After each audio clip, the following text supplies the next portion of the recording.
মই দুঃখিত যে কৈ থাকোঁতে কথাটো কাটি গ'ল আৰু বেছি দীঘলীয়া নকৰোঁ এতিয়া মই সামাৰাইজ কৰি দিওঁ কথাকেইটা শেষ কৰি দিওঁ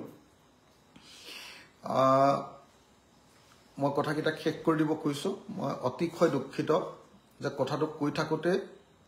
আপোনাৰ লাইফটো কাট খাই গ'ল মই নাজানো বস্তুবিলাক মোৰ ভাইটি এটা মানে লগাই দিছিলে এটা কাট খাই গ'ল হ্যাঁ এতিয়া আকৌ নতুনকৈ আহিছে সেইকাৰণে মই আকৌ কৈ দিছোঁ শেষ কৰি দিছোঁ আৰু এতিয়া একদম সামৰণি কথাকেইটা এনেকুৱা একদম শেষ কথাকেইটা এনেকুৱা যে অসমৰ মুখ্যমন্ত্ৰী ডাঙৰীয়া আপোনাৰ কথাবাৰ্তা আপোনাৰ আচৰণ আপোনাৰ কাম কাজ এইবিলাকৰ পৰা মই অন্তত নিশ্চিত হৈছোঁ যে আপুনি জুবিন গাৰ্গক ন্যায় দিবৰ কাৰণে সঁচাকৈ কোনো ব্যৱস্থা কৰা নাই আপোনাৰ আন্তৰিকতা মই তেতিয়াই গম পাইছিলোঁ যেতিয়া আপুনি বাৰম্বাৰ জুবিন গাৰ্গক গুৱাহাটীত নাৰাখিবৰ কাৰণে চেষ্টা কৰি আছিলে বহুত কথা আছে এইবিলাক কোৱাই নাই এতিয়ালৈকে আপুনি চাৰ্টাৰ্ড ফ্লাইটত আনাৰ কথা কৈছিলে ছিংগাপুৰৰ পৰা দিল্লী সেইটোও নকৰিলে চাৰ্টাৰ্ড ফ্লাইটত দিল্লীৰ পৰা গুৱাহাটী অনাৰ কথা আছিলে সেইটোও নকৰিলে আপুনি আমাৰ জুবিন দাক ডিকিত লৈ আহিছে ফ্লাইটৰ আপুনি চাৰ্টাৰ্ড ফ্লাইটত আনিম বুলি কৈ নকৰিলে এইবিলাক কাম আপুনি গুৱাহাটীৰ মাজমজিয়াত তাৰপিছত হেৰি দিম বুলি কৈ গুৱাহাটীৰ মাজমজিয়াত আপুনি সমাধি ক্ষেত্ৰ নিদিলে আপুনি হেৰি বুলি কৈছিলে ৰাষ্ট্ৰীয় আপোনাৰ কি কয় ৰাষ্ট্ৰীয় মৰ্যাদাৰে আপুনি জুবিন দাক বিদায় দিয়াৰ কথা কৈছিলে দিলে নে বাৰু ৰাষ্ট্ৰীয় মৰ্যাদাৰে আপুনি দিলে নে নাই বাৰু কওকচোন আপুনি ৰাষ্ট্ৰীয় মৰ্যাদা হ'ল নে নাই বাৰু সেইদিনাটো ময়ো বহি আছিলোঁ মই আপোনাৰ সন্মুখত আপুনি নিশ্চয় দেখিছে যে আপুনি পিছফালে চকীত বহি আছে মই অলপ আগফালে মানুহৰ মাজত মাটিত বহি আছোঁ হয়নে নহয় কওক তাত বাৰু এইটো ৰাষ্ট্ৰীয় মৰ্যাদা আছিলে নে নাই বাৰু জুবিন দাক বিদায় দিয়াটো আছিলে নাই কওক আপুনিতো গৈ গৃহমন্ত্ৰীক লগো ধৰিছিলে ৰাষ্ট্ৰীয় মৰ্যাদাৰে তাৰপিছত কিবা চৰকাৰী মানুহ নহয় কাৰণে দিব নোৱাৰে নে কিবা বুলি আপুনি এনেকুৱা ধৰণৰ চাগে কিবা এটা খবৰ পাই আপুনি একো কৰিব নোৱাৰাকৈ গুচি আহিলে আৰু তাৰপিছত আপুনি লাহেকৈ কথাটো তল পেলাই দিলে আৰু যিহেতু বেছিভাগ মিডিয়াই আপোনাৰ পক্ষতে চলে গতিকে মিডিয়াবিলাকে আপোনাৰ বিৰুদ্ধে নকয় আৰু আপুনিতো মোৰ গোটেই কথাবিলাক মইতো এতিয়া কেলৈ লাইভ আহিবলগীয়া হ'ল লাইভ এইকাৰণেহে আহিবলগীয়া হ'ল যে মই মিডিয়াত মোৰ কথাবিলাক আজিকালি নোলায় আপুনি জুবিন গাৰ্গৰ মৃত্যু সম্পৰ্কে মই যাতে কোনো কথা মিডিয়াত ক'ব নোৱাৰোঁ সংবাদ মাধ্যমত যাতে নোলায় তাৰ কাৰণে আপুনি মালিকবিলাকক কৈ থৈছে বেছিভাগ মালিকে সেইকাৰণে আপোনাৰ কথা শুনি মোৰ বাতৰিয়ে নুলিয়াই এতিয়া চবেই নহয় দেই ব্যতিক্ৰম আছে মাজে মাজে ফাকে ফকাই এটা দুটা উলিয়াই দিয়ে তাৰপিছত আকৌ গম পালে চাগে আকৌ বন্ধ কৰি দিয়ে কিছুমানে আপোনালোকৰ পৰা প্ৰেছাৰ আহিলে নহ'লেতো একেবাৰে কেইটামান উলিয়াই নাই সেইদিনা আপুনি নিজে দেখিছে যে মই যিহেতু সেইদিনা জুবিন দাৰ মৃত্যুৰ দিনা 19 তাৰিখৰ দিনা তদন্ত লাগিব বুলি প্ৰথম মই কৈ দিলোঁ গতিকে আপুনি মোৰ মুখখন বন্ধ কৰিবৰ কাৰণে মিডিয়াবিলাকক বেছিভাগ মিডিয়াক সব হয়তো মনা নাই বেছিভাগ মিডিয়াক আপুনি মিডিয়াক মেনেজ কৰি দিলে মোৰ নিউজ নোলোৱা হ'ল বাইট নোলোৱা হ'ল আনকি সমাধি ক্ষেত্ৰত মই যদিও ঘণ্টাৰ পিছত ঘণ্টা আছোঁ মানুহৰ মাজত আছোঁ তথাপিও বাইট চাইট লোৱা নাই নুসুধেই মানে কথাই নুসুধে কোনেও এতিয়া আনকি কিমানবাৰ জুবিনদাৰ ওচৰলৈ গ'লোঁ ঘৰলৈ গ'লোঁ আপোনাৰ ষ্টেডিয়ামত থাকোঁতে তালৈ গ'লোঁ সৰু সজাই তাতো কোনো বাইট চাইট নলয় কাৰণ আপুনি কৈ থৈ দিছে এই অখিল বস্তু নুলিয়াবি বুলি চবকে কৈ থৈ দিছে নহয় জানো এতিয়া আপুনিতো চব মেনেজ কৰে এতিয়া এই কেছটোকো আপুনি অসমৰ মানুহক মেনেজ কৰিম বুলি ভাবিছে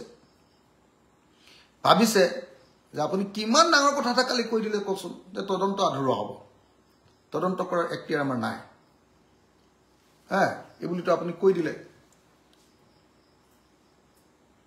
এইবুলি আপুনি কৈ দিলে তো গতিকে আপুনি চাওকচোন এইটো চোন আপোনাৰ গভৰ্ণমেণ্ট অফ আছাম এইটো হয়নে চাওক আপুনি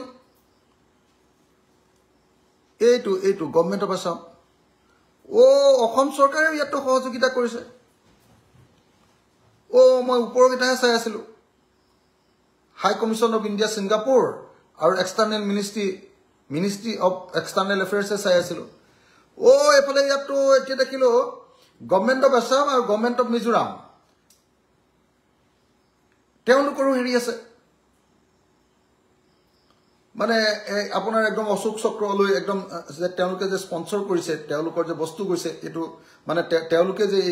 ইয়াৰ অৰ্গেনাইজাৰ প্ৰেজেন্স মানে কৰিছে মানে এই ওপৰকেইটাটো ডাইৰেক্ট প্ৰেজেন্স বুলি লিখিছে তলত আপোনালোকৰ হেৰি দি দিছে চাওকচোন হয়নে নহয় চাওক মুখ্যমন্ত্ৰী ডাঙৰীয়া এই নৰ্থ ইষ্ট ফেষ্টিভেল আপুনিও পাতিছিলে গভৰ্ণমেণ্ট অফ আছামো আছে ইয়াত মুখ্যমন্ত্ৰী ডাঙৰীয়া মিনিষ্ট্ৰী অফ এক্সটাৰ্নেল এফেয়াৰ্ছ চাগে আমাৰ কি ৰাজ্যিক আপোনাৰ কি মন্ত্ৰী বাহিৰলৈ যোৱা মন্ত্ৰীজন আমাৰ বৈদেশিক মন্ত্ৰী তেওঁ চাগে হেৰি এইটো কৰি দিছে পবিত্ৰ মাৰ্ঘেৰিটাই কৰি দিছিলে তাৰপিছত এইটো কি কয় হাই কমিশ্যন অফ ইণ্ডিয়া ছিংগাপুৰ তেওঁলোকো আছে অসম চৰকাৰেও ইয়াত পইচা দিছে অসম চৰকাৰেও ইয়াত প্ৰেজেণ্ট কৰিছে অসম চৰকাৰেও ইয়াত অংশগ্ৰহণ কৰিছে অসম চৰকাৰো অংশীদাৰ এতিয়া অসম চৰকাৰে আপোনালোকে পইচা দিছে মিজোৰাম চৰকাৰে দিছে তাৰপিছত এক্সটাৰ্নেল এফেয়াৰ্ছ মিনিষ্ট্ৰীয়ে দিছে ভাৰত চৰকাৰৰ আকৌ হাই কমিশ্যন অফ ইণ্ডিয়া ছিংগাপুৰে দিছে তেওঁলোকে প্ৰেজেন্স কৰিছে গোটেই অনুষ্ঠানটোৱে তেওঁলোকে আয়োজন কৰিছে বুলি দেখুৱাইছে তেতিয়াহ'লে এতিয়া আপুনি জুবিন গাৰ্গক তদন্ত কৰিবলৈ এখতিয়াৰ নাই পইচা পাতি দি ছিংগাপুৰত অনুষ্ঠান পাতিবলৈ আপোনালোকৰ এখতিয়াৰ আছিলে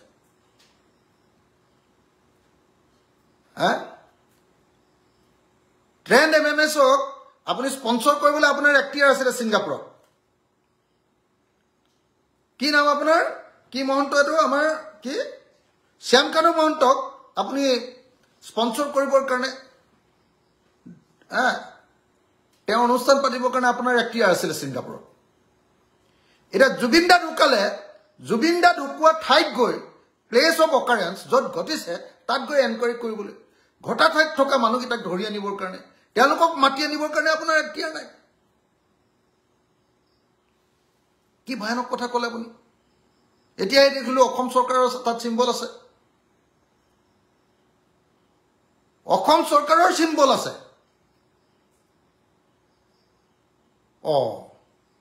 তো গতিকে এতিয়া অসম চৰকাৰে অনুষ্ঠান পাতিলে জুবিন গাৰ্গক নিলে হেৰিয়ে শ্যামকানুৱে এক্সটাৰ্নেল এফেয়াৰ্ছে পাতিলে পবিত্ৰ মাৰ্ঘেৰিটাহঁতে পাতিলে জুবিন গাৰ্গক নিলে মৃত্যুৰ পাছত বা আপুনি নিজে কোৱা মতে হত্যাকাণ্ড কৰাৰ পাছত এতিয়া হত্যাকাৰীবিলাকক বা অভিযুক্তবিলাকক বা অপৰাধীবিলাকক বা আপুনি এতিয়ালৈকেতো আমি অভিযুক্ত বুলি কৈ থাকিব লাগিব প্ৰমাণ নোহোৱালৈকে অভিযুক্তবিলাকক আপোনালোকে মাতি আনিবৰ কাৰণে বা ধৰি আনিবৰ কাৰণে আপোনাৰ এখতিয়াৰ নাই তেতিয়াহ'লে জুবিন গাৰ্গে ছিংগাপুৰত মানে এই ফৰ্মখন ফিল আপ কৰি ফ্ৰী ডাইভ কৰিছিলে নাই সেইটো চাবৰ কাৰণেও আপোনাৰ এখতিয়াৰ নাই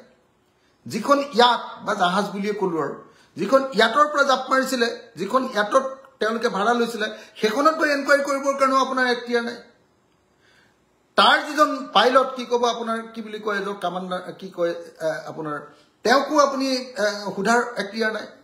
তাৰ আপোনাৰ হেৰিটো চোৱাৰো আপোনাৰ এখতিয়াৰ নাই CCTV কেমেৰাটো এখতিয়াৰ নাই হোটেল যিখনত আছিলে তাত কিবা বি খাইছিলে নেকি তাকো চোৱাৰ আপোনাৰ এখতিয়াৰ নাই তেতিয়াহ'লে এইটো কি তদন্ত হ'ব হত্যাকাৰী কেনেকৈ ওলাব তেওঁলোকতো বাচি যাব APSC কেলেংকাৰী হ'ব উত্তৰ কাছাৰ কেলেংকাৰী হ'ব সাৰদা কেলেংকাৰী যেনেকৈ আপুনি বাচিলে তেনেকেই বাচিব এতিয়া তো ভয়ানক কাম কৰিছে মুখ্যমন্ত্ৰী ডাঙৰীয়া সেইকাৰণে আকৌ এবাৰ দাবী কৰিছোঁ মুখ্যমন্ত্ৰী ডাঙৰীয়া মই আপোনাৰ বিধানসভাৰ এজন বিধায়ক বিৰোধী পক্ষৰ এজন বিধায়ক ঐতিহাসিক শিৱসাগৰ বিধান সমষ্টিৰ এজন বিধায়ক মই দীৰ্ঘদিন ধৰি অসমৰ ৰাইজৰ কাৰণে জীৱন দি দিয়া আত্ম উৎসৰ্গা কৰা জীৱনটো বৰবাদ কৰি দিয়া জেল খাই খাই খাই খাই শাৰীৰিক মানসিকভাৱে মই খতম মোৰ পৰিয়াল খতম অসমৰ মানুহৰ কাৰণে কাম কৰা এজন মানুহ হিচাপে মই আপোনাক এতিয়া কি বুলি ক'ম কওক কি বুলি ক'ম এইটো কওক মই এটাই কথা কৈছোঁ মুখ্যমন্ত্ৰী ডাঙৰীয়া আপুনি বহুত কৰিলে এবাৰ জুবিন গাৰ্গক লৈ নেখেলিব স্পষ্টকৈ কৈছো আপুনি জুবিন গাৰ্গক লৈ নেখেলিব যদি আপোনাৰ এক্টিয়াৰ নাই এক্টিয়াৰ থকা সংস্থাক দিয়ক যদি তেনেকুৱা সংস্থাই 2 নম্বৰী কৰে তেতিয়ালে হাইকোৰ্ট বা সুপ্ৰিম কোৰ্টৰ নিৰীক্ষণত কামটো কৰিবলৈ দিয়ক আপুনি লগে লগে গৈ প্ৰধানমন্ত্ৰীক লগ ধৰক আৰু হোম মিনিষ্টাৰক লগ ধৰক যাতে সিংগাপুৰত গৈ তদন্ত কৰিব পাৰে আমাৰ সংস্থাবিলাকে আমি লগ ধৰক আপুনি অকল ভোটৰ কাৰণে প্ৰধানমন্ত্ৰী আৰু হেৰিয়া অমিত শাহক কেলে আনি থাকিলে হ'ব নেকি গৈ লগ ধৰক আপোনাক বহুত ভাল পায় বুলি শুনিছো অমিত শাহ লগ ধৰক লগ ধৰি আপুনি পাৰমিশন উলিয়াওক নহ'ব দেই এইটো নহ'ব কিন্তু এটা কথা কৈ দিলো কিন্তু আপুনি ক্লিয়াৰলি কৈ দিছে অসমৰ মানুহে ধৰা নাই আপুনি মাৰপিট কৰি বন্ধ কৰিছে অসমৰ মানুহে ধৰা নাই আপোনাক মাৰপিট কৰি আপুনি বন্ধ কৰিছে হয়নে নহয় জুবিন গাৰ্গৰ মৃত্যুটো কেলে বেয়া পায় আপুনি জুবিন গাৰ্গে আপোনাক কেলে ছ'চিয়েলিষ্ট বুলি কৈ দিলে লেফটিষ্ট বুলি কৈ দিলে আপোনাৰ আদৰ্শৰ লগত নিমিলা বুলি কৈ দিলে আপোনাক বহুত গালি দিলে কা আন্দোলনৰ সময়ত আপুনি তেওঁক গালি দিলে আপোনাক সাম্প্ৰদায়িক বুলি মানে জাত পাত ধৰ্মৰ ৰাজনীতি কৰা বুলি কৈ দিলে জুবিন গাৰ্গে সেইকাৰণে এতিয়া আপুনি প্ৰতিশোধ ল'ব খুজিছে নেকি জুবিন গাৰ্গৰ এইটো নহ'ব আপোনাকতো গালি পাৰিবলগীয়া মানুহে আপুনিতো সাম্প্ৰদায়িক ৰাজনীতি কৰে গতিকে গালি পাৰিবই চিয়ৰ কোনো কথা নাই এইটোতো কৰিবই আৰু মুখ্যমন্ত্ৰীকতো গালি পৰাৰ নিয়মে চবেই গালি পাৰিব পাৰে সব গণতান্ত্ৰিক আপুনি হিটলাৰ কাৰণেহে বেলেগৰ কথা শুনিবলৈ মন নকৰে আপুনি হিটলাৰ কাৰণেহে কোনোবাই গালি পাৰিলে তাক প্ৰতিশোধ ল'ব খোজে সেইকাৰণে মই আকৌ এবাৰ দাবী উত্থাপন কৰিছো আকৌ যে গুৱাহাটী উচ্চ ন্যায়ালয়ৰ মুখ্য ন্যায়াধীশ বা সুপ্ৰিম কোৰ্টৰ তত্ত্বাৱধানত নিৰীক্ষণত আমাৰ হিয়াৰ আমঠু জুবিন গাৰ্গৰ মৃত্যু বা হত্যাৰ তদন্ত কৰা হওক আৰু প্লেচ অফ অকাৰেন্সত যাব পৰা সংস্থা যেনেকে CBI আৰু লগত ইণ্টাৰপলৰ সহায় লগত ছিংগাপুৰৰ সহায় সকলোৰে সহায় লৈ আমাৰ তদন্ত পানী নহৰকা ধৰণে কৰি আমাক প্ৰকৃত দোষীসকলক উলিয়াই তেওঁলোকক ফাঁচি দিয়াৰ ব্যৱস্থা কৰিব লাগে আপুনি দুদিনমান ইলেকশ্যনলৈকে কিবা কিবি 290 390 কেছ দি ৰাখাই থলে অকল নহ'ব তাৰপিছত তেওঁলোকক উলিয়াই দি আপোনালোকৰ বিজেপিৰ পৰা ইলেকশ্যন খেলালে নহ'ব এইটো নহ'ব একদম স্পষ্টকৈ ক'লো আৰু এইটো যদি নুশুনে মই আচলতে এই 5 বছৰত আন্দোলন নকৰিবলৈ সিদ্ধান্ত লৈছোঁ এতিয়াতো মাথাটো গৰম হৈ গৈ আছে আপোনাৰ কাণ্ড কাৰখানা দেখি জুবিন গাৰ্গৰ প্ৰতি আপোনাৰ অন্যায় আপোনাৰ পক্ষপাতিত্ব আপোনাৰ 2 নম্বৰী দেখি দেখি খং উঠি গৈ আছে গতিকে কি হয় নাজানো 5 বছৰ কটাব পাৰোনে নোৱাৰে MLA হিচাপে সেইটোৱে গম পোৱা নাই এতিয়া কিন্তু আকৌ এবাৰ ক'লো দেই CBI আকৌ বিচাৰিছো CBI এনকুৱাৰী কিন্তু হাইকোৰ্ট বা সুপ্ৰিম কোৰ্টৰ নিৰীক্ষণত এনকুৱাৰী ইণ্টাৰপলৰ সহায় তাৰ পাছত আকৌ ছিংগাপুৰ চৰকাৰৰ সহায় তাৰ কাৰণে আপুনি প্ৰধানমন্ত্ৰী আৰু গৃহমন্ত্ৰীক লগ ধৰক আৰু এই যিকেইটা ডিপাৰ্টমেণ্ট এক্সটাৰ্নেল এফেয়াৰ্ছ আপুনি টকা দিছিলে অসম চৰকাৰ গতিকে আটাইবিলাকে এই তদন্ত পানী নহৰকাৰ ধৰণে কৰি আমাৰ মৰমৰ শিল্পী অসমীয়া কালচাৰেল জগতৰ এজন দৈন সেই কাণ্ডাৰী এজনক মৃত্যুৰ ঘটনাটো আপুনি পানী নহৰকাকে তদন্ত কৰি আমাক ন্যায় দিব লাগিব ধন্যবাদ জয় অসম অসমবাসী ৰাইজ ধন্যবাদ জয় অসম কিন্তু অসমবাসী ৰাইজ আপোনালোকেও হিমন্ত বিশ্বৰ কথা তেনেকৈ চলাহী কথাত ভুল যোৱাটো ভুল হৈছে দেই বহুত মানুহ মই কমেণ্টত চাই আছো